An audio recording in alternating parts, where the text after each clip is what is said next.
There is one particularly salient question we should ask in order to measure our levels of emotional well-being. Do you broadly feel that you have the right to exist and are, on balance, a good enough human being? Or, whatever your outward circumstances and achievements, do you generally feel you're a piece of excrement who's only got through life by deluding others, who would quickly abandon you if ever they knew even a fraction of the truth about you?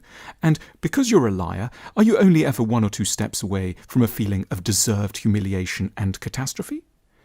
It is, in a sense, extraordinary how many of us instinctively answer yes to the second question.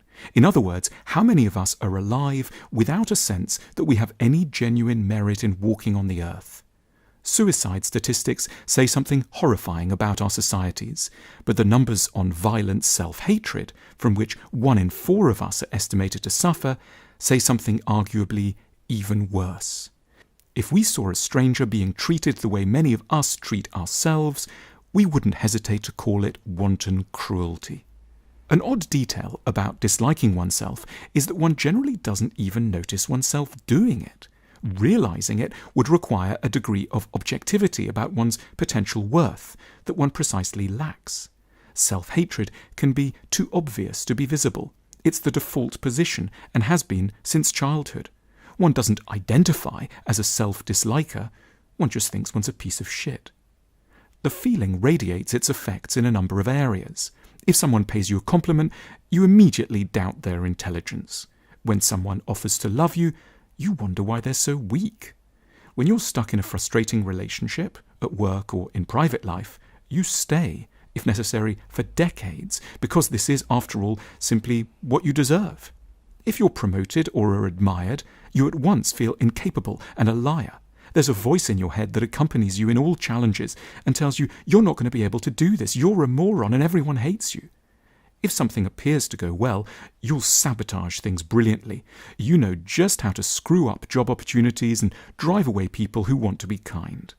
You easily feel that people are mocking and mistreating you. You sense hostility in interactions in shops or restaurants, with colleagues or lovers.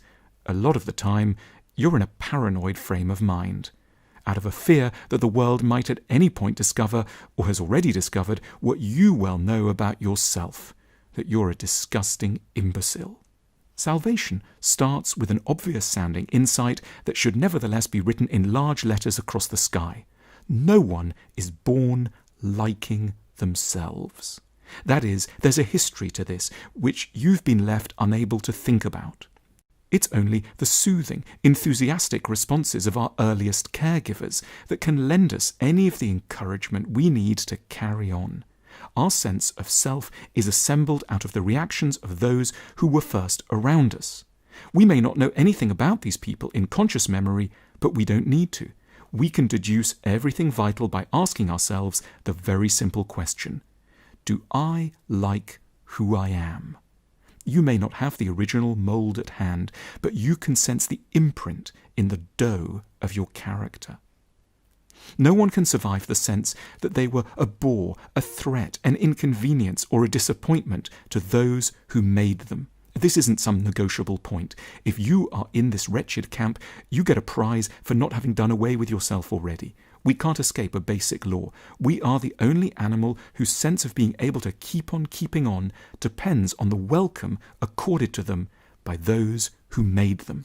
It's so horrific to have to acknowledge that we were badly or unfairly treated. In an especially bizarre phenomenon, we're liable to turn the anger we might in theory feel towards our erstwhile flawed caregivers back onto ourselves. We end up preferring to dislike who we are rather than accepting a yet more horrible idea, that someone we needed to adore wasn't very nice to us. We can end up lacking any capacity for anger because that would require a basic sense of self-worth and therefore an idea that we had been violated. Most of us are just numb, or in an effort to feel numb, we gorge on drugs, on porn, love affairs, fame, or processed sugar. The path of self-hatred points everywhere other than to its real source, those early years. So how does one ever dig oneself out of the mineshaft of self-hatred? Well, for a start, by becoming a better historian of ourselves, and therefore being able to hold on to the idea that we hate ourselves only or primarily because we were once not loved. This has a structure so basic it feels like an insult, but to make this concept resonate with one's actual experience, that can be the task of a lifetime. We need to start to notice what unfair storytellers we are, how many decades of practice we've had at always turning ourselves into the villain, of justifying the behavior of others way beyond what they deserved, and at putting ourselves invariably at shameful fault. We may be very clever, but in this area, we probably can't even think too clearly. So we may need to bring in another brain to help our faltering one out. We may need to check our reality against another's, and thereby recalibrate our assessment of everything we've touched. We need to repatriate the pain, away from hating ourselves and fearing the world, towards mourning an original catastrophe.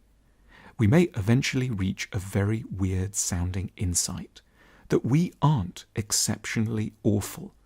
We just had an exceptionally unfortunate introduction to life.